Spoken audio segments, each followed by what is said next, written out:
నమస్కారం. ప్రతిధ్వనికి స్వాగతం. వానాకాలంలో వ్యాధుల విజృంభణకు మనకు ప్రధానంగా 3 కారణాలు కనిపిస్తాయి. 1 దోమల వలన వచ్చే వ్యాధులు, 2 కలుషిత నీరు తాగడం, 3 ఈగల వంటి క్రిమి కీటకాలు ఆహార పదార్థాలపై వాలడం వలన వచ్చే రోగాలు. ఒక కుటుంబం తలుచుకుంటే వీటి విషయంలో ముందు జాగ్రత్తలు తీసుకోవడం పెద్ద కష్టమేమీ కాదు. సగం అనారోగ్యాలు రాకుండా చేసుకోవచ్చు. వైద్యంపై ఖర్చును గణనీయంగా తగ్గించుకోవచ్చు. ఆసుపత్రుల చుట్టూ తిరగకుండా మన ఆరోగ్యాన్ని పదిలంగా కాపాడుకోవచ్చు. ముందు జాగ్రత్త ఇదొక్కటి తీసుకుంటే చాలు. చాలా వరకు మన ఆరోగ్యం బేషుగ్గా ఉంటుంది. చిన్నపాటి అశ్రద్ధ, కొద్దిపాటి అలక్ష్యం కలిపి మనల్ని జబ్బులు పాలు చేస్తున్నాయి.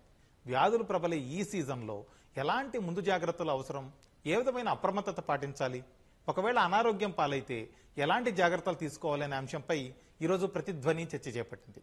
మన చర్చలో పాల్గొంటున్న వారు డాక్టర్ నందమూరి దిలీప్ గారు, జనరల్ ఫిజిషియన్, డాక్టర్ పుట్టా శ్రీనివాస్ గారు, వైద్య విద్య మాజీ డైరెక్టర్. ముందుగా దిలీప్ గారు, prevention is better than cure అంటారు కదా, ఈ విషయంలో చూస్తే మన ఆరోగ్యం పట్ల మనకి ఎంత శ్రద్ధ ఉంటుంది జనరల్ గా అందరికి సమాజంలో? మనం prevention is better than cure అనే టాపిక్ లో మనకి ప్రివెన్షన్ ప్రతి ఆరోగ్యంగా ఉండటానికి ప్రివెన్షన్ అనేది చాలా అవసరం. ఇది 3 రకాలు. ప్రివెన్షన్ అంటే ఒకటి కమ్యూనికబుల్ డిసీజ్, దాని గురించి ఎక్కువ మాట్లాడారు. కమ్యూనికబుల్ డిసీజ్ అంటే జ్వరాలు, ట్రాపికల్ గా వచ్చే జ్వరాలు, మాన్సూన్ తో వచ్చే జ్వరాలు. నాన్ కమ్యూనికబుల్ డిసీజ్ అంటే బీపీ, షుగర్, హార్ట్ అటాక్స్, ఇవన్నీ. మూడోది క్యాన్సర్స్. అవి 2 పక్కన పెట్టి ఇప్పుడు మనకి మాన్సూన్ సీజన్ కాబట్టి ఇప్పుడు వచ్చే జ్వరాల గురించి మాట్లాడుకోవాలంటే మనం ఎలా దీన్ని ప్రివెంట్ చేయాలని. ఎండ పోగానే అమ్మయ్య మనకి వానాకాలం వచ్చింది, కొంచెం చల్లబడిందని ఆనందంతో పాటు కొంత ఇబ్బందులు కూడా స్టార్ట్ అవుతాయి. ఫస్ట్ ఏంటంటే వాన రాగానే వచ్చే దోమలు వస్తాయి. ఎందుకు వస్తున్నాయి? టెంపరేచర్స్ బెటర్ గా ఉంటాయి కాబట్టి, దానికి సర్వైవల్ బెటర్ గా ఉంటుంది కాబట్టి దోమలు అనేది పెరగటం మొదలవుతుంది. అలాగే వానాకాలంలో వైరసెస్, బ్యాక్టీరియాస్ కూడా బెటర్ గా అవి జీవించగలవు కాబట్టి మనకి ఇన్ఫెక్షన్స్ వచ్చే అవకాశాలు ఉన్నాయి. మూడోది ఒకటి దోమలు, రెండోది వైరస్, బ్యాక్టీరియా, మూడోది నీళ్ల కలుషితం. అంటే త్రాగే నీరు, మనం తినే ఫుడ్ లో నీరు కలుషితం ఉంటే వచ్చే డిసీజ్. అంటే మనకి 3 రకాల జబ్బులు ఉంటాయండి ఒకటి మాన్సూన్ లో. ఒకటి వైరల్ ఫీవర్స్, ఇంకోటి బ్యాక్టీరియల్ ఫీవర్స్, మూడోది పారాసైటిక్ ఇన్ఫెక్షన్ లైక్ మలేరియా లాంటిది దోమల ద్వారా వచ్చాయి. సో వీటిని ఎలా మనం తప్పించుకోగలం? ఫస్ట్ అండ్ ఫార్మోస్ట్ దోమల గురించి వస్తే మన ఇంట్లో గవర్నమెంట్ అది చేయాల్సిన పని చేస్తుందండి. సో క్లీనింగ్, వాళ్ళ దోమని వాళ్ళకి చేయాల్సిన పని చేస్తారు. కానీ ప్రతి సిటిజన్ మన బాధ్యతగా మనం చిన్న చిన్న ప్రికాషన్స్ తీసుకుంటే ఈ దోమల బారి నుంచి బయటపడే అవకాశం ఉంది. ఫర్ ఎగ్జాంపుల్, మన ఇంటి చుట్టుపక్కల నీరు చేరకుండా ఉంచుతాం. పూల కుండీలు, వాటర్ టైర్స్, ఎక్కడ మన ఇంటి చుట్టుపక్కల వాటర్ స్టాగ్నెన్స్ లేకుండా చూసుకోవటం, ఎప్పటికప్పుడు అది క్లీన్ గా ఉంచుకోవటం. రెండోది, సాయంత్రాలు దోమలు వచ్చే అవకాశం, ఇంట్లోకి వచ్చే అవకాశం ఉంది కాబట్టి ఈవినింగ్స్ కొంచెం తలుపులు వేసుకోవడం, లేకపోతే తలుపులకి దోమ తెరలు వేసుకోవడం అనేది చేసుకుంటాం. మూడోది, అది దోమల్ని మనం ఆపగలిగితే డెంగ్యూ, మలేరియా లాంటి 2 రోగాలు మనం ఆపగలిగే అవకాశాలు ఉంటాయి. రెండోది వాటర్ పొల్యూషన్. మనం తాగే నీరు ఫిల్టర్, ఎంత కుదిరితే అంత ఫిల్టర్ నీరు తాగటం. ఫిల్టర్ అవకాశం లేనప్పుడు మనం కాచి బాయిల్ చేసి చల్లార్చిన నీరు తాగడం వల్ల మనకి వాటర్ పొల్యూషన్ నుంచి మనం తప్పించాం. మూడోది ఫుడ్ కలుషితం. వాటర్ కలుషితంతో పాటు మనం బయట తినే పదార్థాలు ఎంత మంచి హోటల్లో తీసుకున్నా గానీ, బయట తిన్నా గానీ, ఫుడ్ ఆరిపోయిన ఫుడ్ తినడం వల్ల మనకి కలరా లాంటిది, టైఫాయిడ్ లాంటిది ఇన్ఫెక్షన్స్ వచ్చే అవకాశాలు ఉంటాయి. అలాగే మనం ఫుడ్ వేడిగా తీసుకున్నా కొన్నిసార్లు మనకి ఇచ్చే ప్లేట్స్, గ్లాసెస్ కలుషితం అవడం వల్ల దాని వల్ల కూడా వాటర్ బోర్న్ ఇన్ఫెక్షన్స్ అనేది వచ్చే అవకాశాలు. సో మన ఈ 3 ప్రివెన్షన్ చేసుకోవాలంటే ఫస్ట్ చుట్టుపక్కల మనం నీట్ గా పెట్టుకోవాలి, మన సరౌండింగ్స్ మనం నీట్ గా పెట్టుకోవాలి, వాటర్ స్టాగ్నేషన్ లేకుండా చూసుకోవాలి. రెండోది, మనం ఏ పదార్థమైనా వేడిగా వండింది ఇమీడియట్ గా తింటూ చూసుకోవాలి. బయట తింటూ ఎంత కుదిరితే అంత తగ్గించుకోవడం చూడాలి. ఐదవది ఏంటంటే, మనం గుంపులో వెళ్ళినప్పుడు వైరల్ ఫీవర్స్ ఎక్కువ వచ్చే అవకాశం, మనకి వైరల్ ఫీవర్స్ వచ్చే అవకాశం ఎక్కువ. షుగర్. Okay sir. శ్రీనివాస్ గారు, ఇప్పుడు సహజంగానే ప్రభుత్వ ఆసుపత్రులకు వెళితే పెద్ద క్యూ ఉంటుంది, మందులు సరిగా ఉండవు, లేకపోతే ప్రైవేట్ ఆసుపత్రికి వెళితే జేబులు ఖాళీ చేసేస్తారు అని చాలా మంది కంప్లైంట్లు చెబుతుంటారు. దాని వాస్తవాల సంగతి ఎలా ఉంచినా కూడా అసలు ఆసుపత్రి ముఖం చూడాల్సిన అవసరం లేకుండా ఎలాంటి జాగ్రత్తలు తీసుకోవాల్సి ఉంటుంది? మనము కోవిడ్ వచ్చినప్పుడు అందరు చాలా టెన్షన్లకు గురయ్యారండి. ప్రతి ఒక్కరికి అందరి ఫోకస్ కూడా, అందరి దృష్టి అంతా ఆరోగ్యం పైన, ఆరోగ్యాన్ని మెయింటైన్ చేసుకోవడం, కాపాడుకోవడం, తర్వాత మనిషి యొక్క బాడీ స్ట్రెంగ్త్, ఇమ్యూనిటీ పెంచు, ఇవన్నిటిపైన ఫోకస్ పెట్టారు అందరు. కోవిడ్ తగ్గిన తర్వాత మళ్ళీ పాత పద్ధతిలోకి అలవాటు పడ్డారు. అంటే జాగ్రత్తల విషయంలో మళ్ళీ కాస్త నిర్లక్ష్యం వహిస్తున్నారు. మనం వ్యక్తిగతంగా చేసేటువంటి కొన్ని జాగ్రత్తలతోటి చాలా జబ్బులు రాకుండా చూసుకోవచ్చు. మొట్టమొదటిది వ్యక్తిగత శుభ్రత. మనము శుభ్రత పాటిస్తే మనం వాష్రూమ్కి వెళ్ళినా, తినే ముందు కానీ, తిన్న తర్వాత కానీ, ఎక్కడ ఏది ముట్టుకున్నా కూడా చేతులు శుభ్రంగా సబ్బుతో కడుక్కోవడం వలన చాలా జబ్బులు నివారించుకోవచ్చు. రెండవది టైమ్లీగా టైంకు ఆహారం తీసుకోవటం. ఆహారం టైంగా తీసుకోవడంతో పాటు ఆహారం వేడిగా ఉండేట్టు చూసుకోవడం అవసరం. వేడి ఆహారం తీసుకున్నప్పుడు ఆహారం ద్వారా వచ్చేటువంటి జబ్బులు అయితే ఉన్నాయో వాటిని నివారించుకోవచ్చు.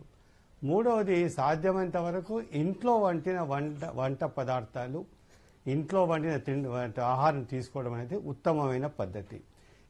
మన ఇంట్లో వండిన వంటకు శుచి, శుభ్రత, నాణ్యత అన్నీ ఉంటాయి. కానీ బయట ఎంత మంచి హోటల్లో భోంచేసినా, ఎక్కడ భోంచేసినా కూడాను అక్కడ జరిగేటువంటి ఆ వ్యవహారం అంతా కూడా వ్యాపార పరంగా జరుగుతుంది.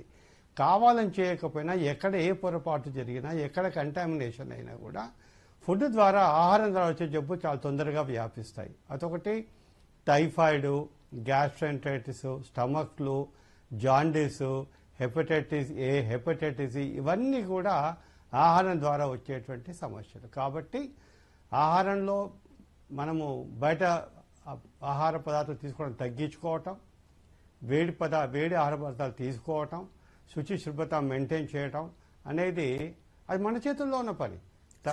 తూచా తప్పకుండా పాటిస్తే ఇవన్నీ నివారించుకోవాలి. దీంతో పాటుగా ఫుడ్ ద్వారానే కాకుండా మన శుభ్రతతో పాటు ఇంటి పక్కల శుభ్రత అనేది చాలా ముఖ్యం. మనం ఈ మధ్య గమనించే ఉంటారు, చాలా మంది విదేశీయులు ఇండియాకి వస్తే కామెంట్ చేస్తుంటారు, ఇల్లు శుభ్రంగా పెట్టుకుంటారు కానీ విధి దరిద్రంగా పెట్టుకుంటారు అని. ఇల్లు శుభ్రంగా పెట్టుకుంటాం, ఇంటి చుట్టూ నీళ్లు నిలవకుండా చూసుకోవాలి. మురుగు నీరు ఉంటే అది పోయేటట్టు ఏర్పాటు చేసి మున్సిపల్ సిబ్బంది చుట్టూ తీసుకెళ్ళాలి. ఎక్కడైనా సరే నిల్వ లేకుండా చూసుకోవడం చాలా ముఖ్యం. ఎందుకంటే వర్షాలు రాగానే వాతావరణం చల్లబడుతుంది, కానీ వాతావరణం వర్షాలతో పాటు నీళ్లు, దాంతోపాటు కీటకాలు వస్తాయి. దాంట్లో ముఖ్యమైన దోమలు. ఈ దోమలు, ఈగల ద్వారా చాలా జబ్బులు వస్తాయి. కాబట్టి దోమలు పెరగకుండా నివారించుకోవాలంటే ఇంటి చుట్టుపక్కల నీరు నిలవకుండా చూసుకోవాలి. ఇంట్లో ఉన్నప్పుడు పూల కుండీల్లో, ఎయిర్ కూలర్లో, పాత టైర్లలో కొన్నిసార్లు నీరు నిల్వ ఉంటూ ఉంటాయి, అవి లేకుండా చూసుకోవాలి. దాంతోపాటు ఈ జనరల్గా దోమలన్నీ సాయంకాలం 4 గంటల తర్వాత తిరుగుతూ ఉంటాయండి. అందుకని ఇంట్లోకి అన్ని కిటికీలకు ఈ దోమతెర లాంటి మెష్ దొరుకుతుంది, మస్కిటో మెష్ నెట్. అది పెట్టుకుంటే దోమలు రాకుండా కాపాడుకోవచ్చు. అలాగే పిల్లలకి ఎవరికి రిస్క్ ఎక్కువ ఉంటుంది, అలాంటి వాళ్ళు ఈ మస్కిటో రిపెలెంట్స్ ఉంటాయి, ఓడోమాస్ లాంటివి, అవి సేఫ్గా వాడుకోవచ్చండి. వాటిని చేతులకు కానీ, బాడీకి కానీ, ఈవెన్ పిల్లలు కూడా, పసిపిల్లలు కూడా సేఫ్గా వాడుకోవచ్చు. ఈ మస్కిటో రిపెలెంట్ వాడడం వలన దోమలు కుట్టకుండా నివారించుకోవచ్చు. దాంతోపాటు ఉత్తమమైనది ఏంటంటే దోమతెర, మస్కిటో నెట్, ఉర్దూలో మచ్చర్ దానా అంటారు. ఇవి చాలా ప్రాక్టికల్ అండి. ఈ మస్కిటో నెట్స్ ప్రభుత్వం ఉచితంగా, ముఖ్యంగా గిరిజన ప్రాంతాల్లో, గ్రామీణ ప్రాంతాల్లో సరఫరా చేస్తుంది ఉచితంగా ప్రభుత్వం కూడా. సో ఉత్తమమైన నివారణ మస్కిటో నెట్స్ ఉంటే ఏంటంటే వాటి దోమలు పెరగకుండా చూసుకోవడంతో పాటు బై ఎనీ ఛాన్స్ వచ్చినప్పటికి కూడాను దోమతెర వాడడం అనేది చాలా మంచి పద్ధతి. తర్వాత కొన్ని రకాల వాటర్ బాండ్ డిసీజెస్ వ్యాక్సినేషన్స్ కూడా ఉన్నాయండి, వాటిని కూడా తీసుకోవడం అవసరం. డాక్టర్ కాట్రగడ్డ చైతన్య గారు, డిఎం, అలాగే గ్యాస్ట్రోఎంట్రాలజిస్ట్, ఇప్పుడు కూడా మనతో జాయిన్ అయ్యారు. చైతన్య గారు, ఇప్పుడు చాలా మంది ఒకప్పుడైతే అవగాహన ఉండేది కాదు వైద్యం గురించి, లేకపోతే అనారోగ్యాల గురించి, వీటి గురించి. ఇప్పుడు ఈ మీడియా కావచ్చు, పత్రికలు కావచ్చు, లేకపోతే రకరకాల సోషల్ మీడియా, వెబ్సైట్లు, ఇట్లాంటి వాటి ద్వారా చాలా మందికి పూర్తి స్థాయిలో కాకపోయినా ఒక రకమైన మెడికల్ నాలెడ్జ్ కొంతవరకు ఏర్పడింది. చాలా వరకు అభిప్రాయాలు తెలుస్తున్నాయి, ఏంటి ఎలా ఉండాలి అని చెప్పి. ఇలాంటి అవగాహన వేరు, కాకపోతే వాటిని ఆచరణలో పాటించడం వేరు. ఎంతవరకు చాలా మంది అవగాహన ఉన్నప్పటికీ ఆచరణలో పెడుతున్నారంటారు ఈ విషయాల్ని? గుడ్ ఈవినింగ్ అండి. ఈటీవీ ప్రేక్షకులందరికీ గుడ్ ఈవినింగ్. నేను డాక్టర్ చైతన్య అండి, గ్యాస్ట్రోఎంట్రాలజిస్ట్ని, గుంటూరు రమేష్ హాస్పిటల్లో వర్క్ చేస్తున్నాను. సో మీరు చెప్పినట్టుగా అండి, ఈ కాలంలో ఎక్కువగా సోషల్ మీడియా, ఇన్స్టాగ్రామ్, యూట్యూబ్ వీటన్నిటిలో కూడా హెల్త్ అవేర్నెస్ వీడియోస్ బాగా వస్తున్నాయి. కాకపోతే జనాలందరూ ఈ వీడియోస్ చూస్తున్నారు, షేర్, సబ్స్క్రైబ్ చేస్తున్నారు, కానీ పాటించే వాళ్ళు చాలా తక్కువగా ఉంటున్నారు. సో ఈ వీడియోస్ చూసినప్పుడు అందులో ఉన్న మంచి పాయింట్స్ తీసుకొని అట్లీస్ట్ ఒక 50% పీపుల్ ఆ పాయింట్స్ని ఫాలో అవ్వగలిగితే మనకి హెల్త్ పరంగా చాలా బెనిఫిట్స్ ఉంటాయి లోకల్ పాపులేషన్ అందరికీ కూడా. సో దట్ హాస్పిటల్ అడ్మిషన్స్ కానీ ఇవి కూడా తగ్గుతాయి. వాళ్ళకి కొంచెం ఆరోగ్యకరమైన లైఫ్ స్టైల్ ఫాలో అవడం వల్ల చాలా బెనిఫిట్స్ ఉంటాయి కాబట్టి అవి ఫాలో అవడం మంచిదండి. ఓకే సార్, అలాగే ఇప్పుడు ఇట్లాంటి సమయాల్లో సీజన్లు మారినప్పుడు, వర్షాకాలాలు లేకపోతే కొంత చిత్తడిగా ఉన్నప్పుడు కాచి వడపోసి నీళ్లు తాగడం చాలా మంచిది అని అందరూ అనుకుంటూ ఉంటారు, కానీ చాలా మంది వాడరు. అలాగే నీళ్లు చుట్టుపక్కల నీళ్ల పక్కన చేరడం, ఇలాంటి వాటి వల్ల ఎలాంటి వ్యాధులు వస్తాయి? ఈ కాచి వడపోసి నీళ్లు తాగడం వల్ల అట్లాంటి వాటిని ఎంతవరకు కంట్రోల్ చేయొచ్చు? ఏ విధమైన ప్రయోజనాలు ఉంటాయి సార్? సో మామూలుగా మనకి ఈ వర్షాకాలంలో ఈ నీరు నిల్వ ఉండడం వల్ల, తర్వాత ఆ నీరు వచ్చి మంచినీళ్ళు తాగే నీళ్ళు కలవడం వల్ల చాలా రకాలైన అంటువ్యాధులు వచ్చే అవకాశం ఉంటుందండి. ముఖ్యంగా డయేరియా, వాంతులు, తర్వాత కలరా, టైఫాయిడ్ లాంటి విష జ్వరాలు కూడా వచ్చే అవకాశం ఉంటుంది. ఇలాంటి ఇన్ఫెక్షన్లతో పాటుగా హెపటైటిస్ ఏ అండ్ హెపటైటిస్ ఈ అనేవి మనకి జాండీస్ కలగజేసే కొన్ని రకాల వైరస్లు అనమాట. ఇవి లివర్ మీద ఎఫెక్ట్ చేస్తుంటాయి. సో ఇవి కూడా వచ్చే అవకాశం ఉంటుంది. సో ఈ వర్షాకాలంలోనూ లేదు ఈ కలుషితమైన నీరు తాగకుండా నీరు కాచి వడకాచుకొని తాగడం వల్ల, లేదు ఫిల్టర్ చేసిన నీరు తాగడం వల్ల ఇటువంటి ఇన్ఫెక్షన్స్ అనేవి రాకుండా మనం అరికట్టవచ్చు. సార్, అలాగే చైతన్య గారు, ఇంకొక విషయం ఏంటంటే చాలా మంది ఇప్పుడు టౌన్లు లేకపోతే సిటీలనే కాదు, పల్లెటూర్లలో కూడా బయట క్యాన్లలో దొరికే నీళ్ళనే ఎక్కువ వాడుతున్నారు. వీటి వల్ల కూడా కొంత ఆరోగ్యం దెబ్బతింటుంది అంటారు. అట్లాంటి నీళ్లు కాకుండా ఏ రకమైన నీళ్లు వాడితే బెటర్ అంటారు తాగడానికి? సో మామూలుగా అంటే ఇప్పుడు పల్లెటూరులోనూ ప్రతి చోట్ల ఈ ఫిల్టర్డ్ వాటర్, క్యాన్డ్ వాటర్ అనేది వస్తుందండి. బట్ వాళ్ళు ఏ రకమైన ప్రాసెస్ ఫాలో అవుతున్నారు, ఏ రకంగా బ్యాక్టీరియా, వైరస్ అనేవి క్లియర్ అవుతున్నాయి వాటర్ నుంచి, దాంతోపాటుగా వాళ్ళు సక్రమంగా క్యాన్స్ అవి మెయింటైన్ చేస్తున్నారా, వాటిలో క్లీనింగ్ అది ప్రాపర్గా జరుగుతుందా అనే అన్ని పాయింట్స్ మనం పరిగణలోకి తీసుకోవాలి. యూజువల్గా మనకి ఇంట్లో ఇప్పుడు కొత్తగా వాటర్ ఫిల్టర్స్ అందరూ ఎవరికి వాళ్ళ ఇళ్లలో వాడుతున్నారు. వాటిలో అయితే మనకు తెలుస్తుంది ఎంతవరకు ప్యూరిటీ వస్తుంది, ఎలా వస్తుంది అనేది. బట్ ఈ క్యాన్ వాటర్ అనేది పల్లెటూళ్ళలోనూ చాలా ప్రదేశాల్లో విచ్చలవిడిగా ఇస్తున్నారు, కానీ అవి ఎంతవరకు క్లీన్ అవుతున్నాయి అనేది మనకి కరెక్ట్ గా రిజల్ట్స్ అనేవి తెలియండి. ఓకే సార్, అయితే ఇళ్లలో వాడే ఫిల్టర్లు వీటి ద్వారా వచ్చే నీళ్లు తాగడం మంచిదేనా సార్? ఇళ్లలో మనకి ఈ మధ్యకాలంలో చాలా రకాల ఫిల్టర్స్, వాటర్ ప్యూరిఫైయర్స్ వస్తున్నాయండి. అవి చాలా వరకు 99% ఈ బ్యాక్టీరియాస్, వైరసెస్ వీటన్నిటిని క్లియర్ చేస్తున్నాయి. సో ఆ వాటర్ కొంచెం సేఫ్ సైడ్ గానే ఉంటుందండి. దిలీప్ గారు, ఇప్పుడు చిన్న దోమ చాలు ఆస్తులు అమ్ముకునేలా చేయడానికి అనే పరిస్థితి ఏర్పడింది. దోమల వల్ల చాలా రకాల వ్యాధులు వస్తూ ఉంటాయి. దోమలు కుట్టకుండా జాగ్రత్తలు తీసుకుంటే చాలా వరకు కొంచెం వ్యాధుల నుంచి దూరం అయ్యే అవకాశం ఉంది. అసలు దోమల్ని నివారించడానికి లేకపోతే వాటిని కంట్రోల్ చేసి మన ఆరోగ్యాన్ని కాపాడుకోవడానికి ఎలాంటి జాగ్రత్తలు తీసుకోవాలంటారు? ఫస్ట్ మీరు అన్నట్లు దోమల వల్ల వచ్చే జ్వరాల వల్ల కొంతమంది కాంప్లికేషన్స్ రావటం వల్ల హాస్పిటల్ పాలయ్యి దానివల్ల ఖర్చు ఎక్కువ అవటం, ఆరోగ్య ఇబ్బందులు పడటం అనేది జరుగుతూ ఉంటుంది. మనకి దోమ కాటు వల్ల వచ్చే ఫస్ట్ బేసిక్ గా 3 రకాలు జబ్బులండి. ఒకటి డెంగ్యూ ఫీవర్, అంటే ఇది జనరల్ గా మార్నింగ్ పూట ఉండే దోమలు కుడటం వల్ల వచ్చే వైరల్ ఫీవర్. అంటే డెంగ్యూ వైరస్ దోమ ద్వారా మనిషికి వస్తుందండి. సో ఇదొక వైరల్ ఫీవర్. రెండోది సాయంత్రం పూట, అంటే 6 తర్వాత రాత్రి పూట ఉండే దోమలు, ఇదో రకమైన దోమలు. దీని కుట్టడం వల్ల వచ్చే ఇబ్బందులు ఏంటంటే మలేరియా. ఈ మలేరియాలో 2 రకాలు, ఒకటి ఫాల్సిపారం మలేరియా, ఒకటి వైవాక్స్ మలేరియా. వైవాక్స్ మలేరియా అయితే జనరల్ గా టాబ్లెట్స్ తో నయమైపోద్ది, చాలా మందికి కాంప్లికేషన్స్ లేకుండా నయమైపోతుంది. ఫాల్సిపారం మలేరియాలో ఏంటంటే అది బ్రెయిన్ కి కూడా వెళ్ళి లివర్ ఫెయిల్యూర్, మెనింజైటిస్ ఇవన్నీ వచ్చి మల్టీ ఆర్గన్ ఫెయిల్యూర్ రావడం వల్ల హాస్పిటల్లో ఐసీయూలో జారడం, ఖర్చు ఎక్కువ అవటం, ప్రాణానికి ఆపద రావటం ఇవన్నీ జరుగుతాయి. అలాగే మన డెంగ్యూలో కూడా చూసుకుంటే 95% పేపర్ ఏంటంటే 4-5 రోజుల్లో జ్వరం తగ్గిపోవటం, మామూలుగా అయిపోవడం జరుగుతుంది. ఒక 5 to 10% పీపుల్ కి ఈ dengue fever, dengue haemorrhagic fever కి కన్వర్ట్ అవడం వల్ల దాని కాంప్లికేషన్ స్టార్ట్ అయ్యి మల్టీ ఆర్గన్ ఫెయిల్యూర్కి వెళ్ళడం వల్ల ఐసీయూలో ఉండటం, ప్లేట్లెట్ పడిపోయి బ్లీడింగ్ అవ్వటం, ఇవన్నిటి వల్ల మనకి ఆరోగ్యం మీద ఇబ్బంది పడుద్ది, ఆర్థికంగా ఇబ్బంది పడతారు, సైకలాజికల్ కూడా ఇబ్బంది పడే అవకాశాలు ఉన్నాయి. ఇవన్నీ కాకుండా ఉండాలంటే మనం ఏం చేయాలంటే దోమలు కొట్టకుండా చూసుకోవాలి. దోమలు కొట్టకుండా చూసుకోవాలంటే ప్రతి దోమని మనం పట్టుకుని దోమని మన కొట్టకూడదనే ప్రయత్నం చేయలేం. కాకపోతే ఓవరాల్ గా మన సరౌండింగ్స్, మన చుట్టుపక్కల నీట్ గా ఉంచుకోగలిగితే, ఇందాక మన మిగతా డాక్టర్ గారు చెప్పినట్టు నీటి నిల్వలు ఉంచుకోకుండా ఉంటాం, పాత టైర్లో నీటి నిల్వ ఉంచుకోకుండా చూడటం, పాత కుండీల్లో నీరు నిలవకుండా ఉంటాం చూసుకోవటం, అలాగే సాయంత్రం పూట డోర్స్ అన్ని వేసుకోవటం, కంపల్సరీ మస్కిటో నెట్స్ అనేది మన విండోస్ కి డోర్స్ కి పెట్టుకోవడం వల్ల మనకి ఇబ్బంది తగ్గించే అవకాశం, అంటే 100 దోమలు వస్తుంటే చాలా మటుకు మనం అవాయిడ్ చేసే అవకాశాలు. మిగతాది చాలా మటుకు కొన్ని దోమలు ఇంకా మిగిలిపోయినప్పుడు చాలా మంది ఈ మస్కిటో బ్యాట్స్ అని వస్తున్నాయి కదండి, దాంతో పడుకునే ముందు దోమల్ని చంపి పడుకుంటే కొంత మనకి రిస్క్ తగ్గే అవకాశం. వీటిల్లో చిన్నపిల్లలకి మస్కిటో రిపెల్లెంట్స్ రాసి పడుకోబెట్టడము, మనకి ఇంటి చుట్టుపక్కల బాగా చెట్లు పొదలు అవన్నీ ఉంటే కూడా, అంటే మనం పెంచుకునే చెట్లు ఎన్ని నీట్ గా ఉంచుకుంటే దోమలు రావడం అనేది తక్కువే ఉంటుందండి, ఎందుకంటే నీటి నిరోధు. కాకపోతే మన చుట్టుపక్కల పిచ్చి చెట్లు పొదలు అవన్నీ ఎక్కువ పెరుగుతుంది అనుకోండి, దానివల్ల కూడా మనకి దోమలు వచ్చే అవకాశం ఉంది. మనం చేయగలిగేది మనం చేసి పక్కన పొదలు చెట్లు ఏంటంటే మన మున్సిపాలిటీకి కూడా కంప్లైంట్ చేస్తే వాళ్ళు కూడా వచ్చి క్లియర్ చేసే అవకాశాలు.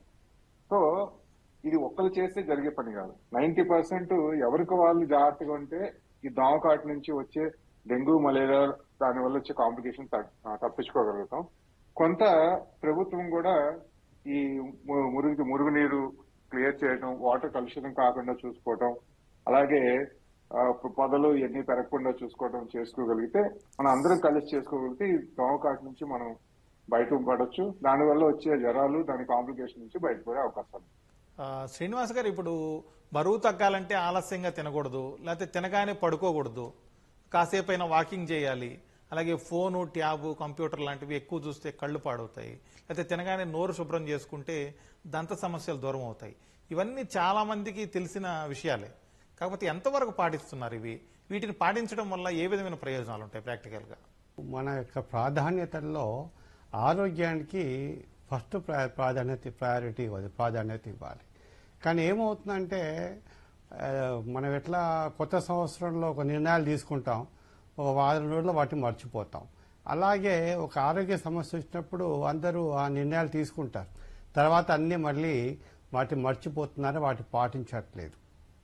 ముఖ్యమైనది ఏంటంటే దీంతో ఆరోగ్యాన్ని దృష్టిలో పెట్టుకొని ఆహారపు అలవాట్లు, వ్యక్తిగత అలవాట్లు, తర్వాత శారీరక వ్యాయామం, వాకింగ్ నడక చేయటం, కొద్దిపాటి వ్యాయామం చేయటం, వీటి వలన కలిగేటువంటి ఆరోగ్యంలో లాభాలు మనము అసలు చాలా గొప్పగా ఉంటాయండి.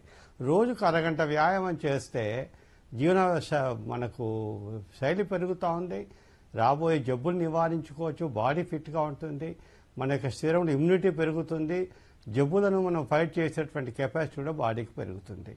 ఇవన్నీ తెలిసినప్పటికీ కూడా ఆరోగ్యానికి ప్రాధాన్యత ఇవ్వకపోవడం వల్లనే చాలా మంది జబ్బులు పాలవుతున్నారు.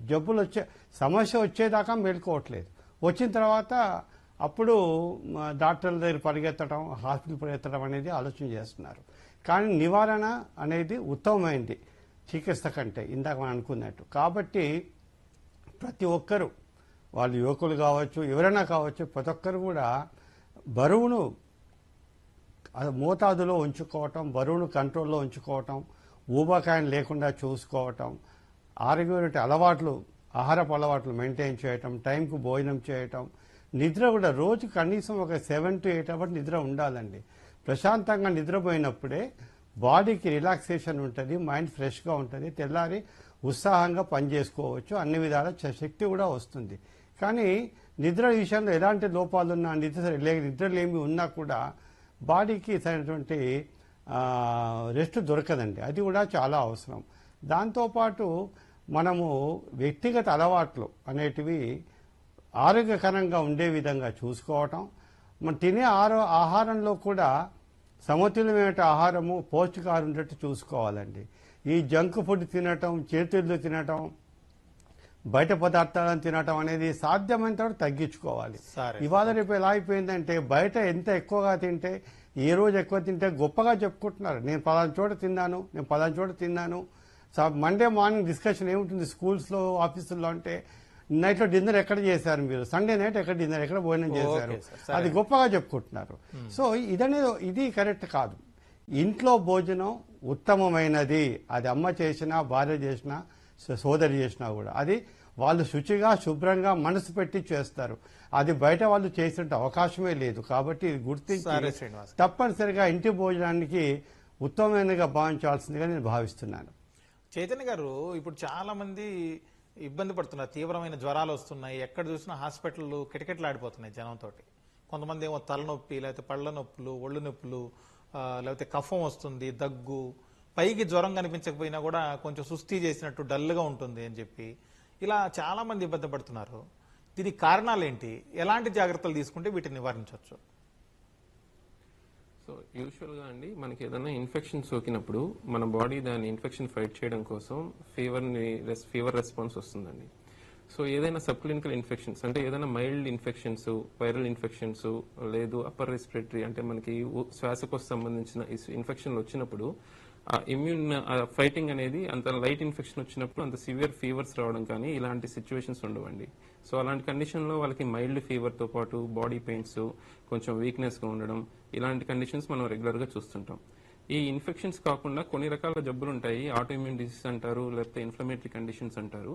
వాటిలో కూడా వాళ్ళకి మైల్డ్ ఫీవర్స్, బాడీ పెయిన్స్, తర్వాత స్కిన్ ర్యాషెస్, ఇలాంటి ప్రాబ్లమ్స్ కూడా వస్తుంటాయి. కానీ మనకి జనరల్ గా ఈ వర్షాకాలంలో చూసేవన్నీ కూడా యూజువల్ గా రెస్పిరేటరీ ఇన్ఫెక్షన్స్. అవి మనకి ఫీవర్ కాజ్ చేసే అంత సివియర్ గా లేకుండా మా ఫీవరిష్ సెన్సేషన్ తోటి కొంచెం బాడీ పెయిన్స్, సోర్ థ్రోట్ ఇలాగా ప్రెజెంట్ అవుతూ ఉంటాయండి. సార్, చైతన్య గారు, అలాగే ఈ చలికాలంలో కొంతమందికి సహజంగా చలికాలం లేకపోతే వానాకాలం రాగానే జలుబు చేయడం, ఆ సీజన్ అంతా కొంత ఇబ్బంది పడుతూ ఉండడం, ఇలాంటివి ఉంటూ ఉంటాయి. వాళ్ళు ఎలాంటి జాగ్రత్తలు తీసుకోవాలి? కొంతమంది తెలిసో తెలియకో రెగ్యులర్ గా జలుబు తగ్గే టాబ్లెట్లు వేసుకోవడం, లేకపోతే విక్స్ అనేది కొన్ని ఇవి చిన్న చిన్న విక్స్ ఉంటాయి, అవి ముక్కులో పెట్టి పీల్చడం, ఇలాంటివి చేస్తూ ఉంటారు. అది మంచిదేనంటారా? సో యూజువల్ గా అండి, కొన్ని కండిషన్స్ లో ఈ చలికాలంలో కోల్డ్ ఎయిర్ తగిలినప్పుడు కొంతమందికి ఆ రియాక్షన్స్ వచ్చి కోల్డ్ తర్వాత సో ఇలాంటి రావడం జరుగుతుంది. ఇవి కాకుండా allergic rhinitis, allergic bronchitis, sinusitis అనే కండిషన్స్ కూడా ఉంటాయి. సో వీళ్ళకి ఏంటంటే ఈ చలికాలం వచ్చినప్పుడు వెంటనే ఇన్ఫెక్షన్స్ గురవుతుండడం, లేదు upper respiratory symptoms like cold, cough ఇలాంటివి డెవలప్ అవడం చూస్తుంటాం. సో జనరల్ గా వీళ్ళకి ఫీవర్ లాగా వచ్చే స్టేజ్ చాలా తక్కువ మందికి ఉంటుంది. చాలా ఎక్కువ మందికి ఇలా మైల్డ్ కోల్డ్, సోర్ థ్రోట్ వీటితోని నయం అయిపోతూ ఉంటుంటాయి. సో ఇలాంటి వాళ్ళకి ఏంటంటే వీళ్ళు టెంపరీ మెషర్స్ కింద ఈ విక్స్ గానీ లేదు అదర్ మెడికేషన్స్ టెంపరీ రిలీఫ్ కోసం వాడుతుంటారు. అవి కూడా ఏంటంటే ఓవర్ యూసేజ్ కూడా చేయడం మంచిది కాదండి. అవి ఓవర్ యూస్ చేసే కొంది మన బాడీ దానికి రెస్పాన్స్ అవ్వడం కూడా తగ్గుతుంది. కొంతకాలానికి టాకిఫైలాక్సిస్ అంటాం, అంటే ఆ మెడిసిన్ మనకి పనిచేయకుండా ఉంటుంది. సో ఎప్పుడైనా సిమ్టమ్స్ వచ్చినప్పుడు, అవసరం పడినప్పుడు ఏదో కొద్ది మోతాదులో వాడడం మినహాయించి అత్యధిక ఎక్కువ మోతాదులో రిపీటెడ్ గా వాళ్ళంతటి వాళ్ళు సెల్ఫ్ మెడికేషన్ అంటే వాళ్ళంతటి వాళ్ళగా మెడిసిన్స్ కొనుక్కొని వాడడం వల్ల ఫ్యూచర్ లో మెడిసిన్స్ పనిచేయకుండా పోయే అవకాశం కూడా ఉంటుంది. సో ఎప్పుడైనా ఈ సిమ్టమ్స్ ఎక్కువ కాలం అంటే ఈ లక్షణాలు ఎక్కువ కాలంగానే ఉండే పని అయితే ఒకసారి స్పెషలిస్ట్ డాక్టర్ని కన్సల్ట్ అయ్యి దాన్ని తగిన మందులు వాడడం వల్ల దాన్ని నివారణ పొందవచ్చు అండ్ ఇటువంటి అన్నెసరీ మెడికేషన్ యూస్ కూడా తగ్గించుకోవచ్చు అండి. అలాగే చైతన్య గారు, వాళ్ళకి ఏంటంటే విక్స్ కంటిన్యూగా వాడుతుండడం వల్ల కొంచెం రిలీఫ్ గా ఉంటుంది, బాగుంటుంది, నాకు ఒక మంచి ఫీలింగ్ ఉంటుంది అని చెప్పి అనుకుంటూ ఉంటారు. అలాంటి వాళ్ళు ఇలాంటివి కాకుండా ఇళ్లలో కొంచెం ఆవిరి పెట్టుకోవడం, ఇలాంటివి ప్రత్యామ్నాయాలు ఏమైనా పాటించవచ్చు అంటారా? తప్పకుండా అండి. ఇంట్లో మనం ఎప్పుడు మన పెద్దలు చెప్తూ ఉంటారు, వేడి నీళ్ళతో ఇది ఆవిరి పీల్చడం ఒకటి, తర్వాత కొంచెం వేడిగా ఉండే వాటర్ కానీ, గోరువెచ్చని నీళ్లు కానీ, లేదా సూప్స్ కానీ ఇలాంటివి తీసుకుంటూ ఉండడం. ఇలాంటివి చేయడం వల్ల కొంచెం వరకు మనం ఆ సిమ్టమ్స్ నుంచి తగ్గించుకోవచ్చండి. ఈ ఓవర్ యూస్ గా విక్స్ వాడడం కానీ, అదర్ మెడికేషన్స్, ఈ నేసల్ డీకంజెషన్స్ అంటారు, అలాంటి మెడిసిన్స్ కొంతకాలం వాడిన తర్వాత ఆ మెడిసిన్స్ కి మనకి రెస్పాన్స్ రావడం తగ్గిపోతుంది and it will not be useful in the future. అంటే ఫ్యూచర్ లో మనం వాడుకోవడానికి అవి పనిచేయవు. సో మనం చిన్న చిన్న రెమెడీస్, హోమ్ రెమెడీస్ అనేవి ఫాలో అయితే మెడిసిన్స్ నుంచి వాడకుండా మనం రిలీఫ్ పొందొచ్చండి. దిలీప్ గారు, ఇంతకుముందు మన చర్చలో శ్రీనివాస్ గారు అన్నట్టుగా ఆదివారం అయిపోగానే సోమవారం ఆఫీసులో కావచ్చు, లేకపోతే స్కూళ్లలో పిల్లవాళ్ళు, కాలేజీలో కుర్రవాళ్ళు వీళ్ళందరూ కూడా నిన్న ఆదివారం మేము ఏ రెస్టారెంట్కి వెళ్ళాం, ఎక్కడ తిన్నాం, ఇవన్నీ గొప్పలు చెప్పుకోవడం స్టార్ట్ అయిపోయింది. బయట ఫుడ్ని ఎక్కువ ప్రిఫర్ చేస్తున్నారు ఛాన్స్ దొరికితే అని చెప్పి. అలాంటి అదే కాకుండా చాలా మంది ఉదయాన్నే టిఫిన్లు ఇళ్లలో చేయకుండా రోడ్ల పక్కన ఉండే చిన్న చిన్న బండ్లు టిఫిన్ సెంటర్లలో తినడం, వాటి మీద అయితే చాలా ఈగలు వాళ్తుంటాయి. పక్కన రోడ్ల మీద వెళ్లే బండ్లు, వాటికి సంబంధించి దుమ్ము ధూళి ఇవన్నీ పడుతుంటాయి. ఇట్లాంటివన్నీ తినడం వల్ల ఏ విధమైన అనారోగ్యాలు వస్తాయి? మీరు శ్రీనివాస్ గారు చెప్పినట్టు బయట తింటాము, ఎక్కువ సార్లు బయట తిరిగి మనం కొత్త కొత్త రెస్టారెంట్స్ ఎక్స్ప్లోర్ చేసి మన ఇన్స్టాగ్రామ్స్, ఫేస్బుక్ లో పెట్టడం, ఇవన్నీ కూడా సర్వసాధారణం అయిపోయింది, లైఫ్ స్టైల్లో బాగానే తయారైంది. సో దాన్ని మనం పూర్తిగా ఆపడం మన వల్ల కష్టమే అనిపిస్తుంది. కాకపోతే ఏంటంటే అసలు బయట తినండి ఇవన్నీ పర్లేదు, అసలు ఎందుకు మనం బయట తినకూడదు అనేది కూడా శ్రీనివాస్ గారు చాలా నీట్ గా చెప్పారు. ఫస్ట్ ఫండమెంటల్ గా ఏంటంటే, ఎంత గొప్ప రెస్టారెంట్ అయినా శ్రీనివాస్ గారు చెప్పినట్టు మన ఇంట్లో వాళ్ళు వండిన జాగ్రత్తగాను క్వాలిటీ ఆఫ్ మెటీరియల్స్ కానీ వాడే అవకాశాలు ఎంతో కొంత తెలుసో తెలియకో కావాలనో అవసరం లేకుండానో జరిగే అవకాశం దానికి ఒకటి. రెండు, మనం ఏ రెస్టారెంట్కి వెళ్ళినా బయట వెళ్ళినా ఉప్పు పదార్థాలు, నూనె పదార్థం అనేది చాలా ఎక్కువ వేస్తూ ఉంటారు. ఎందుకంటే తొందరగా వండాలంటే నూనెలో వండాలి, టేస్టీగా వండాలంటే కొంచెం ఉప్పు కారం అనేది ఎక్కువ ఉండాలి. సో ఈ రెండు ప్రాబ్లమ్స్. మూడోది, మీరు అన్నట్లు బయట బండ్ల మీద మనకున్న పొల్యూషన్ తెలుసు మీకు. ఏ సిటీ తీసుకున్నా పొల్యూషన్ చాలా భయంకరంగా ఉంటుంది.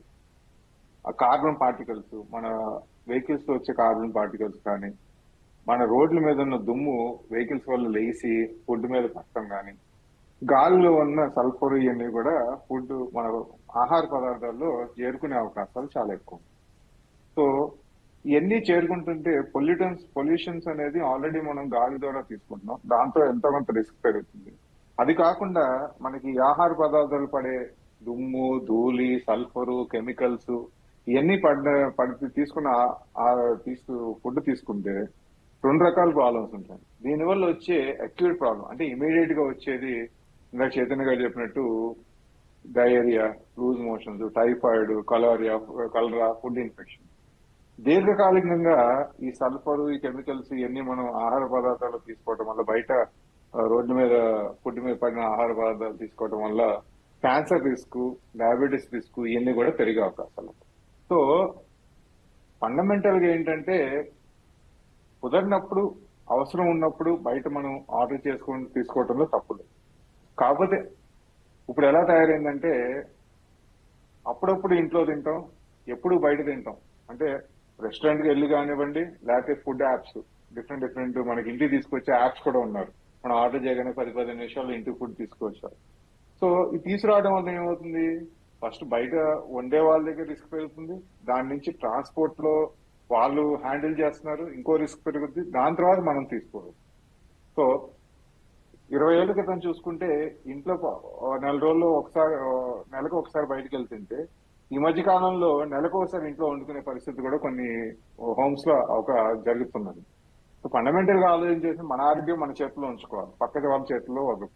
మన ఆరోగ్యం ఉండాలంటే ఫస్ట్ శుచి, శుభ్రము, వేడిగా ఉండే ఫుడ్, ఉప్పు, కారం, నూనె ఈ పదార్థాలు ఫ్యాట్ తగ్గించి తినుకోవటం, అలాగే ఎక్సర్సైజ్ చేయటం, మూడోది చక్కగా నిద్రపోవటం. ఈ 4 చేస్తేనే ఇమ్యూనిటీ పెరుగుతుంది. చాలా మంది వచ్చి హాస్పిటల్లో మా ఇమ్యూనిటీ పెరగడానికి మందులు ఇవ్వండి అని. ఇమ్యూనిటీ పెరగడానికి మందులు ఉండదండి. స్ట్రెస్ తగ్గించుకోవటం, చక్కగా 6 to 7 hours మినిమం నిద్రపోవటం, ఆరోగ్యకరమైన ఫుడ్ తినడం, వెయిట్ ఊబకాయం లేకుండా చూసుకోవటం, వెయిట్ అదుపులో ఉంచుకోవటం, అరగంట నుంచి గంట వ్యాయామం చేయటం. ఈ 4 చేయగలిగితే మన ఇమ్యూనిటీ ఉండి ఇన్ఫెక్షన్ నుంచి బారి నుంచి మనం బయటపడేది.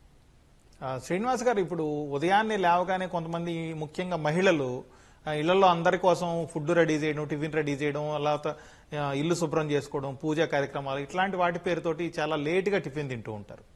దానివల్ల ఆ రోజంతా కూడా మిగిలిన మధ్యాహ్నం ఫుడ్ కూడా లేట్ అవుతుంది, రాత్రి ఫుడ్ కూడా పడుకునే ముందు తింటారు, వెంటనే నిద్రపోతుంటారు. ఇలాంటి వాటి వల్ల ఎలాంటి అనారోగ్యాలు వచ్చే అవకాశం ఉంది?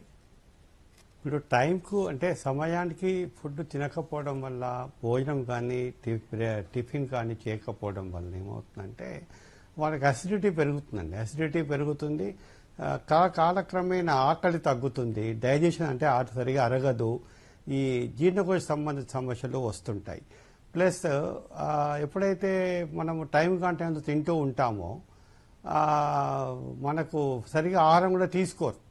ఆకలి తగ్గిన తర్వాత తినేటువంటి ఒక క్వాంటిటీ కూడా తగ్గుతుంది. కాబట్టి వాళ్ళు ఇంట్లో గృహిణులకు అందరికీ అంత పని చేసేటప్పుడు వాళ్ళకు కూడా టైం భోజనం చేయడం వల్ల వాళ్ళ ఆరోగ్యం కూడా బాగుంటుంది. దాంతోపాటు ఇంట్లో వాళ్ళకందరికీ వాళ్ళు తమ యొక్క బాధ్యత వహించి అవన్నీ చేయగలుగుతారు. ఒకటి ఫుడ్ విషయంలో ఒక విషయం చెప్పదలుచుకున్నానండి. ఒకటి ఏంటంటే మనం ఈ ఆహారము బయట ఎంత పెద్ద హోటల్ అయినా సరే ఆహారము ఫుడ్ అనేది వాళ్ళకు ఇండస్ట్రీ అండి. ఆహారాన్ని ఎవరు ఈ హోటల్స్లో కానీ రెస్టారెంట్లో ఎవరు పడేయరు. ఆహారాన్ని వాళ్ళు వాడే క్రమంలో 3 రకాలైనటువంటి ఏజెంట్స్ వాడతారు. ఒకటి ఫ్లేవరింగ్ ఏజెంట్స్, అంటే దాన్ని రుచికరంగా ఉండేటువంటి కెమికల్స్ కలుపుతారు. రెండవది దే ఆర్ కలరింగ్ ఏజెంట్స్, అంటే ఆ ఫుడ్ కలర్ఫుల్గా కనపడాలి, అంటే అట్రాక్టివ్గా కనపడాలి, కంటికి ఆకర్షించాలి. బిర్యానీ లాంటి వాటిల్లో కలర్ కనపడతా ఉంటుంది మనకు. అలాంటి వాటిలో కలరింగ్ ఏజెంట్ కలుపుతారు. అది కాకుండా ఆహారపు నిల్వ టైం పెంచేటందుకు దే ఆర్ ప్రిజర్వేటివ్స్ కలుపుతారు. ఈ 3 రకాల chemicals, preservatives, flavouring agents, colouring agents ప్రతి హోటల్లో, ప్రతి రెస్టారెంట్లో, టాప్ 5 స్టార్ హోటల్ కూడా వాడతారండి. అయితే వీటి వల్ల రిస్క్ ఎక్కువ అవుతుంది, వీటి వచ్చే ప్రమాదాలు పెరుగుతూ ఉన్నాయి. దాంతోపాటు వాళ్ళ ఆహారాన్ని ఒక వ్యాపార వస్తువుగా చూస్తారు కాబట్టి నిల్వ ఉంచుకుంటారు. ఆ నిల్వ ఉంచుకునే క్రమంలో సరైన శుచి శుభ్రత పాటించరు. కొన్నిసార్లు ఉడకని వాటిని మళ్ళీ ఉడికిచ్చి ఆయిల్ వాడిన ఆయిల్నే మళ్ళీ వాడటం, ఇలాంటి వాటి వలన చాలా సమస్యలు వస్తున్నాయండి. ఓకే శ్రీనివాస్ గారు, అలాగే మధ్యకాలంలో అలాగే రాత్రి నిద్రపోయే ముందు ఎంతసేపు గ్యాప్ ఉండాలి తిండికి నిద్రకి మధ్య? సార్ ఇది భోజనం చేసిన తర్వాత అట్లీస్ట్ ఒక ½ అన్ అవర్ గ్యాప్ ఇచ్చేసేసి, అందుకే పెద్దలు ఏమంటారంటే నైట్లో కాస్త వాకే వైల్ అంటారు, అంటే కాస్త నడిస్తే బెటర్. నైట్లో ఓ 10-15 నడక చేయగలిగితే ఇంట్లో కానీ బయట కానీ ఒక ½ అన్ అవర్ గ్యాప్ ఇచ్చి తగినంత నీళ్లు తాగేసి, వీలుంటే వేడి నీళ్లు తాగేసి, గోరువెచ్చని వేడి నీళ్ళు తాగి లేదా వేడి పాలు తాగి పడుకుంటే నిద్ర శుభ్రంగా చక్కగా డీప్ నిద్ర పడుతుందండి. చైతన్య గారు, ఇప్పుడు సహజంగా ప్రాథమిక చికిత్స అని అంటుంటాం కదా, ఇండ్లలో చేసుకోదగ్గ ఈ సీజన్లో వచ్చే అనారోగ్యాల నుంచి కాపాడుకోవడానికి ఎలాంటి ప్రాథమిక చికిత్సలు ఇండ్లలోనే చేసుకోవచ్చు? ఎటువంటి సమయంలో రోగిని ఆసుపత్రికి తరలించాల్సి ఉంటుంది? సో ఈ కాలంలో అండి, వర్షాకాలంలో ఎక్కువగా ఈ లూజ్ మోషన్స్, డయేరియా, వామిటింగ్స్ అనేవి చాలా కామన్ గా చూస్తుంటామండి. ఇది కలుషితమైన వాటర్ గానీ కలుషితమైన ఆహారం తినడం వల్ల యూజువల్ గా స్ప్రెడ్ అవుతూ ఉంటాయి. సో ఈ డయేరియా, వామిటింగ్స్ అనేవి స్టార్ట్ అయిన వెంటనే ఇనిషియల్ గా మనము హోమ్లోనే, ఇంట్లోనే ప్రాథమిక చికిత్స స్టార్ట్ చేసుకోవాలండి. మనకి ఇంట్లోనే ఓఆర్ఎస్ అని సొల్యూషన్స్ ఉంటున్నాయి, పౌడర్స్ వస్తున్నాయి. సో ఓఆర్ఎస్ వాటర్ అనేది డయేరియా అయిన తర్వాత తీసుకోవడం మొదలు పెట్టాలి. ఎందుకంటే ఈ డయేరియా తీవ్ర మోతాదులో అయ్యే కొద్దీ బాడీలోంచి వాటర్ కంటెంట్ తగ్గి డీహైడ్రేషన్ లోకి వెళ్తాం. సో ఆ డీహైడ్రేషన్ ని ప్రివెంట్ చేయడానికి ఈ ఓఆర్ఎస్ అనేది అందరూ స్టార్ట్ చేయాలి లూజ్ మోషన్ స్టార్ట్ అయిన వెంటనే. సో యూజువల్ గా మనము ఇంట్లో ఒక పెద్ద మనిషి, అంటే అడల్ట్ పేషెంట్ ఎవరైనా లూజ్ మోషన్స్ అవుతున్నప్పుడు ఒక్కొక్క లూజ్ మోషన్స్ కి around 200 to 250 ml of water, అంటే ఒక గ్లాస్ ఆఫ్ ఓఆర్ఎస్ తీసుకోవాల్సి వస్తుందండి. సో అట్లాగా యావరేజ్ గా 2 నుంచి 3 లీటర్ల ఓఆర్ఎస్ అనేది ఒక అడల్ట్, పెద్ద 30 ఏళ్ళు దాటిన వ్యక్తులు అట్లీస్ట్ ఒక 2 నుంచి 3 లీటర్ల ఓఆర్ఎస్ అనేది తీసుకుంటూ ఉండాలి సివియర్ డిహైడ్రేషన్ అవుతున్నప్పుడు. అట్లా కాకుండా చిన్నపిల్లల్లో, అంటే తక్కువ వయసు ఉన్న వాళ్ళలో ఒక లూజ్ మోషన్ కి అర గ్లాసు ఓఆర్ఎస్ వాటర్ తాగుతున్నారండి. అది మనము ఒక లెక్కలాగా తీసుకొని మోషన్ అయిన తర్వాత ఒక హాఫ్ గ్లాస్ ఆఫ్ వాటర్ అనేది, ఓఆర్ఎస్ వాటర్ అనేది ఇస్తూ ఉండాలి. మరీ చిన్న పిల్లల్లో, అంటే పసికందుల్లో వాళ్ళకి ఇలా లూజ్ మోషన్స్ అవుతున్నప్పుడు ఈ 2 చెంచాలతోటి ఎవరీ 2-3 మినిట్స్కి ఒకసారి 2-3 చెంచాలు ఓఆర్ఎస్ వాటర్ అనేది ఇస్తూ ఉండాలండి. అది ఇవ్వడం వల్ల వాళ్ళకి డిహైడ్రేషన్ రాకుండా మనం ప్రివెంట్ చేయగలుగుతాం. ఇది కాకుండా ఈ వామిటింగ్స్ అవుతున్నప్పుడు కూడా డిహైడ్రేషన్ అయ్యే ప్రమాదం ఉంటుంది. ఆ టైంలో కూడా ఓఆర్ఎస్ అనేది తీసుకుంటూ ఉండొచ్చు. ఇవి వచ్చినప్పుడు కొన్నిసార్లు ఏమవుతుందంటే అండి, ఇవి డిహైడ్రేషన్ బాగా ఎక్కువైపోవడం వల్ల ఆ పేషెంట్ సిక్ అయిపోతారు. అంటే వారికి పల్స్ అందకపోవడం, చిన్నపిల్లల్లో అయితే యూరిన్ సరిగ్గా రాకపోవడం, చర్మం అంతా పొడిబారిపోవడం, తర్వాత కళ్ళు కుచించుకుపోవడం, ఇలాంటి డిహైడ్రేషన్ లక్షణాలు ఉంటాయి. ఇలాంటివి వచ్చినప్పుడు వెంటనే వాళ్ళని హాస్పిటల్కి తీసుకువెళ్ళాలి. అదే పెద్దవాళ్ళలో కూడా ఇలాంటి లక్షణాలు, డిహైడ్రేషన్ లక్షణాలు అంటే నాలుగు తరిబారిపోవడం, యూరిన్ సరిగ్గా రాకపోవడం, బాగా నీరసించిపోవడం, గుండె వేగంగా కొట్టుకోవడం, స్పీడ్గా కొట్టుకోవడం, బీపీ తగ్గడం, ఇలాంటివన్నీ కూడా డిహైడ్రేషన్ సివియర్గా ఉన్నప్పుడు వచ్చే లక్షణాలు. ఇలాంటి లక్షణాలు ఏమైనా కనపడితే ఇంట్లో చేసే ట్రీట్మెంట్తో పాటు ఇమీడియట్గా హాస్పిటల్కి తరలించి వైద్యం తీసుకోవాల్సి వస్తుంది. ఎందుకంటే డిహైడ్రేషన్ అనేది మనం వెంటనే ట్రీట్ చేయకపోతే ప్రాణాపాయ స్థితిలోకి వెళ్లే ప్రమాదం ఉంటుంది. ఇది కాకుండా మనకి ఇంట్లో జ్వరాలు అలాంటివి వచ్చినప్పుడు చిన్న పారాసిటమాల్, 1-2 రోజులు జ్వరాలకి మనము ఇంట్లోనే కొంచెం పారాసిటమాల్ ఇలాంటివి తీసుకోవచ్చండి. అట్లా కాకుండా ఈ వైరల్ ఫీవర్స్లో, అట్లా కాకుండా కొన్ని రకాల సివియర్ ఇన్ఫెక్షన్స్ ఉంటాయి, అందులో ఫీవర్ కంటిన్యూస్గా వస్తుంది, బాగా నీరస పడిపోతుంటారు. అలాంటి సందర్భాల్లో వెంటనే హాస్పిటల్కి వెళ్ళి అడ్మిట్ చేసి ట్రీట్మెంట్ తీసుకోవాల్సి వస్తుందండి. చైతన్య గారు, మీరు చెప్పినట్టు పిల్లలకి, చిన్నపిల్లలకి విరోచనాలు, వాంతులు, రకరకాల జ్వరాలు వస్తుంటాయి. అయితే 3-4 ఏళ్ల వయసు అలాంటి వాళ్ళు చెప్పలేకపోవచ్చు, వాళ్ళకి అర్థం కాదు ఏంటి సమస్య అనేది. పేరెంట్స్ కూడా దాన్ని అర్థం చేసుకునే అంత నాలెడ్జ్ ఉండకపోవచ్చు. ఏ విధంగా వాళ్ళు జాగ్రత్తలు తీసుకోవాలి, ఆ విషయంలో ఏం చేయాలి పేరెంట్స్ అసలు? సో చిన్నపిల్లల విషయంలో తల్లిదండ్రులు చాలా జాగ్రత్తగా ఉండాలండి. వాళ్ళకి ఎటువంటి ఆహారం ఇచ్చేటప్పుడు కానీ స్వచ్ఛమైన ఆహారం, ఎటువంటి ఇన్ఫెక్షన్ లేకుండా ఎటువంటి పాడైపోని ఆహారాన్ని వాళ్ళకి పెట్టాలి. దాంతోపాటుగా వాళ్ళు ఇచ్చే వాటర్ కూడా కాచి చల్లార్చిన నీళ్లు కానీ, ఫిల్టర్ చేసిన నీళ్లు కానీ, ఎస్పెషల్లీ ఈ వర్షాకాలంలో వాటర్ బాగా కంటామినేట్ అవుతుంది కాబట్టి అలాంటి జాగ్రత్తలు తీసుకోవాలండి. మామూలుగా ఏదైనా ఇన్ఫెక్షన్ వచ్చినప్పుడు చిన్నపిల్లల్లో వాళ్ళు చెప్పలేరండి, మనకి ఈ ప్రాబ్లం ఉంది, అక్కడ నొప్పి వస్తుంది, ఇక్కడ నొప్పి వస్తుంది అని సరిగ్గా చెప్పలేరు. కానీ అటువంటి సమయంలో వాళ్ళకి లూజ్ మోషన్స్ కానీ, వామిటింగ్స్ కానీ ఎక్కువ అయిపోవడం, పిల్లలు బాగా ఇరిటబుల్గా ఉండడం, తర్వాత ఫీవర్ కూడా బాగా స్పైక్స్, ఒకదాని తర్వాత ఒకటి ఫీవర్ స్పైక్స్ రావడం, వాళ్ళు ఫీడ్స్ సరిగ్గా తీసుకోకపోవడం, అంటే మనం ఇచ్చిన ఫ్లూయిడ్స్ కానీ, లిక్విడ్స్ కానీ ఏదైనా కానీ సరిగ్గా తీసుకోకపోవడం, మరీ చిన్నపిల్లలు అయితే పాలు తాగలేకపోవడం, ఇలాంటి లక్షణాలు వచ్చినప్పుడు వెంటనే వాళ్ళని హాస్పిటల్కి తీసుకెళ్లి అడ్మిట్ చేయాల్సి వస్తుందండి. ఓకే సార్, అలాగే కొంతమంది చైతన్య గారు రోజు 1-2 రోజులకు ఒకసారి మాకు చిన్నగా కడుపు నొప్పి వస్తుంది అని చెప్పి కంప్లైంట్ చేస్తుంటారు. దానికి కారణాలు ఏంటండి? సో ఈ 1-2 రోజులు అప్పుడప్పుడు కడుపు నొప్పి రావడానికి వయసు రీత్యా కొన్ని కారణాలు ఉంటాయండి. అంటే యూజువల్గా పెద్దవారిలో అయితే కామన్ గా వచ్చే డిస్పెప్సియా అంటాం, అంటే గ్యాస్ట్రిక్ పెప్టిక్ డిసీజ్ అని, లేదు జీఈఆర్డి అంటాం, గ్యాస్ట్రోఇసోఫేజియల్ రిఫ్లెక్స్ డిసీజ్. ఇలాంటి కండిషన్స్ లో వాళ్ళకి ఛాతిలో మంట రావడం, ఛాతిలో నొప్పి వస్తుండడం, పొట్టలో మంట రావడం, పై పొట్టలో అన్నం తిన్న తర్వాత వెంటనే ఉబ్బినట్టుగా ఉండడం, గ్యాస్ ఫామ్ అవుతున్నట్టుగా ఉండడం, ఇలాంటి లక్షణాలు ఉంటాయండి. కొంతమందిలో వామిటింగ్స్ కూడా అవుతుంటాయి. ఇది కాకుండా చిన్న పేగుకి సంబంధించి, పెద్ద పేగుకి సంబంధించి కొన్ని కండిషన్స్ లో కూడా నొప్పి అనేది రావచ్చండి. ఏదన్నా లైట్ ఇన్ఫెక్షన్ వచ్చినప్పుడు పెయిన్స్ వస్తూ ఉంటాయి. ఇవన్నీ కాకుండా కూడా ఇప్పుడు కామన్ గా మనం ఈ సీజన్ లో చూస్తుంది ఐబిడి లాంటి కండిషన్స్, ఇన్ఫ్లమేటరీ బౌల్ డిసీజ్ అంటారు. వీటిల్లో కూడా ఈ మధ్య కాలంలో ఈ జంక్ ఫుడ్ ఎక్కువ తినడం, ఈ ప్యాకెట్ ఫుడ్స్ ఎక్కువ తినడం వల్ల ఐబిడి అనే కండిషన్స్ కూడా మన పాపులేషన్ లో బాగా పెరుగుతున్నాయండి. దిలీప్ గారు, ఇప్పుడు కూడా పెయిన్ ఫ్రీక్వెంట్ గా వస్తాయి. ఓకే సార్, దిలీప్ గారు, రకరకాల జ్వరాలు ఉంటాయి. అసలు జ్వరాల్లో ఎన్ని రకాలు ఉంటాయి? చిన్నపాటి డోలో లేకపోతే పారాసెటమాల్ లాంటి వాటితో తగ్గే జ్వరాలు ఏంటి? లేకపోతే రక్త పరీక్షల వరకు చేయించుకుని హాస్పిటల్లో అడ్మిట్ కావాలి, లేకపోతే అట్లాంటి తీవ్రతను ఎలా గుర్తించాలి అసలు? జ్వరం అనేది ఏదైనా మన బాడీలో ఇన్ఫెక్షన్ వస్తే దాన్ని చంపడానికి, లేకపోతే ఇన్ఫ్లమేటరీ మార్కర్స్ ప్రొడ్యూస్ అవడం వల్ల వచ్చే మార్పు వల్ల వచ్చేది జ్వరం. జ్వరం ఒక సిమ్టమ్ అండి, అది రోగం కాదు. సో జ్వరం రావడానికి కారణాలు ఏంటి? ఫస్ట్ 3 types ఆఫ్ డిసీజెస్ మనం చూసుకోవాలండి. ఒకటి వైరల్ ఫీవర్స్ కామన్ గా వచ్చేది, bacterial infections, parasitic infections. Viral fevers లో ఈ మాన్సూన్ అంటే మన వానాకాలం, చలికాలంలో వచ్చేది ఏంటంటే dengue fevers, swine flu, Covid, routine influenza, ఇవన్నీ, చికెన్ గున్యా, ఇవన్నీ వైరల్ ఫీవర్స్ అండి. నెక్స్ట్ వచ్చి బ్యాక్టీరియల్ ఫీవర్స్ చూసుకుంటే టైఫాయిడ్, కలరా, గ్యాస్ట్రోఎంటరైటిస్. ఇది మెయిన్ గా వచ్చే న్యూమోనియాస్, అంటే లంగ్ లో వచ్చే న్యూమోనియాస్, బ్యాక్టీరియల్ న్యూమోనియాస్ ఎక్కువ వస్తాయండి వైరల్ తో పాటు. మూడోది మలేరియా, ఇంకా వేరే అమీబియాసిస్, ఈ పారాసైటిక్ ఇన్ఫెస్టేషన్స్, దీని వల్ల కూడా జ్వరం వస్తుంది. ఫస్ట్ జ్వరం రాగానే ఫస్ట్ 2-3 days లో మనం ఇందాక డాక్టర్ చైతన్య గారు చెప్పినట్టు పారాసెటమాల్, ఫ్లూయిడ్, రెస్ట్. అంటే జ్వరాన్ని తగ్గడానికి పారాసెటమాల్, ఫ్లూయిడ్ రెస్ట్. ఫ్లూయిడ్ మనకి వేడి పెరుగుతుంది కాబట్టి బాడీలో డిహైడ్రేషన్ వచ్చే అవకాశం ఉంది కాబట్టి ఓఆర్ఎస్ మామూలు జ్వరాల్లో ఫ్లూయిడ్ తీసుకోవడం ఇంపార్టెంట్. దాంతో పాటు జ్వరం వచ్చినప్పుడు బాడీ అది బ్యాక్టీరియల్ కానివ్వండి, వైరల్ కానివ్వండి, పారాసైటిక్ కానివ్వండి, బాడీ దాంతో ఫైట్ చేస్తుంది. సో అలా ఫైట్ చేసేటప్పుడు మనం బాడీకి రెస్ట్ ఇచ్చి మనం చేసే పనులన్నీ ఆపుకుని రుచిగా ఫుడ్ తిని ఇంట్లో పారాసెటమాల్ ఫ్లూయిడ్ తీసుకుని రెస్ట్ తీసుకుంటే మన బాడీ తొందరగా ఫైట్ చేసే అవకాశం.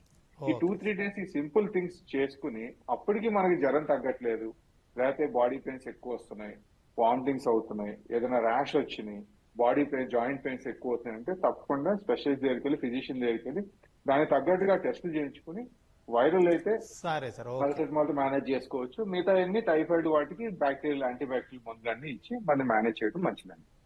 శ్రీనివాస్ గారు, ఇప్పుడు ప్రజల బాధ్యత అనే సంగతికి వచ్చే పక్కన పెడితే అసలు వైద్య వ్యవస్థ ఏం చేస్తుంది? ప్రతిసారి వర్షాకాలం రాగానే ఈ జ్వరాలు లేకపోతే డయేరియా కేసులు ఇలాంటివన్నీ చాలా ఎక్కువ పెరుగుతూనే ఉంటాయి. అయినా కూడా వాటిని ప్రజల్ని తగిన విధంగా అప్రమత్తం చేయడం లేకపోతే కంట్రోల్ చేసే వ్యవస్థ దానికి తగిన చర్యలు లేకపోవడానికి కారణం ఏంటి? ఈ ప్రశ్నకు సమాధానం చెప్పే ముందు ఒక చిన్న సూచన అండి. పిల్లల విషయంలో మనము ఇందాక డిస్కస్ చేసి ఎలా గుర్తించాలి అని. పిల్లలు ఉండే సహజ లక్షణం వల్ల ఆడుకుంటారండి. పిల్లలు ఆడుకోవటం లేదు, యాక్టివ్గా లేరు, నవ్వటం లేదు అంటే వాళ్ళు సిక్గా ఉన్నట్టు లెక్క, ఆరోగ్యం బాగలేనట్టు లెక్క. కాబట్టి పిల్లలు ఆడుకోవడం ఆపేసినా, అలర్ట్గా లేకపోయినా, చురుగ్గా లేకపోయినా, డల్గా ఉన్నా వెంటనే అలాంటి పిల్లలు వాళ్ళు చెప్పలేరంటే ఇవే లక్షణాలు. కాబట్టి ఇలాంటి లక్షణాలు కనపడ్డ వెంటనే తగినటువంటి శ్రద్ధ వహించి చికిత్స డాక్టర్ చూపెట్టుకోవాలండి. రెండోది, ఈ ప్రతి వర్షాకాలం ఇవి సాధారణంగా డెంగీ జ్వరాలు వస్తున్నాయి, డైరియా వస్తుంది, మలేరియా వస్తుంది సాధారణంగా వింటూ ఉంటాం. కానీ మనకున్నటువంటి పరిధిలో ఏంటంటే ఈ ప్రభుత్వ వ్యవస్థలో అన్ని చోట్ల దీనికి తగ్గ మందు సరఫరా ఫుల్గా ఉందండి. ప్రాథమిక ఆరోగ్య కేంద్రాన్ని మొదలు పెట్టుకొని హైదరాబాద్లో ఉన్నటువంటి ఫీవర్ హాస్పిటల్లో కూడా ఎక్కడెక్కలాడుతూ ఉంది. ఇలాంటి చోట కూడా వైద్య సిబ్బంది కొరత పెద్దగా ఏమీ లేదు, మందుల కొరత ఏమీ లేదు. కానీ ఏంటంటే చాలామంది అంటే జాగ్రత్త పడడం అనేది ప్రభుత్వం జాగ్రత్త పడడంతో పాటు ప్రజలు కూడా వ్యక్తిగత శుభ్రత, వ్యక్తిగత జాగ్రత్తలు తీసుకున్నప్పుడు జ్వరాల సంఖ్య తగ్గించవచ్చు, నంబర్ కూడా తగ్గించుకోవచ్చు. అట్ ద సేమ్ టైం ప్రభుత్వంలో కూడా ఈ వానాకాలం వచ్చే ముందు మార్చి నెలలోనే వాళ్ళు ఒక డిజీజ్ డైరీ ఉంటుంది, డిజీజ్ డైరీ ఉంటుంది. దానికి తగ్గట్టుగా వర్షాకాలం వచ్చే జబ్బులు ఏమొస్తాయి, దాని తగ్గ మందులన్నీ, డెంగీ కావాల్సిన మందులు ఏంటి, మలేరియా కావాల్సిన మందులు ఏంటి, డైరియా కావాల్సిన మందులు ఏంటి, ఇవన్నీ సిద్ధం చేసుకోవాలి. దాంతోపాటు ప్రభుత్వ వైద్య ఆరోగ్య సంస్థలన్నీ కూడా స్థానికంగా ఉండే మున్సిపాలిటీలు గ్రామీణ నీటి సరఫరా వ్యవస్థ, గ్రామీణ మురుగు వ్యవస్థ పైన కేంద్రీకరించాలి. సమ్మర్లో ఎండాకాలంలోనే డ్రైన్స్ అన్ని క్లీన్ చేసుకోవాలి, పూడిక లేకుండా చూసుకోవాలి. తర్వాత మున్సిపాలిటీలు, డిఎంహెచ్ఓ గారు వీళ్ళందరూ ఈ మూడు వ్యవస్థల్లో ఉన్నటువంటి అధిపతులు చేసి వాళ్ళు కోఆర్డినేట్ చేసుకుంటే సంఖ్య బాగా తగ్గించుకోవచ్చండి. దాంతోపాటు ప్రభుత్వం ఫలితం వస్తుందండి. ఓకే అండి, అలాగే. థ్యాంక్ యూ డాక్టర్ శ్రీనివాస్ గారు, డాక్టర్ దిలీప్ గారు, థ్యాంక్ యూ సార్. చైతన్య గారు, thank you very much sir discussion లో పార్టిసిపేట్ చేసినందుకు. ఇది వాళ్ళ ప్రతిధ్వని. నమస్కారం.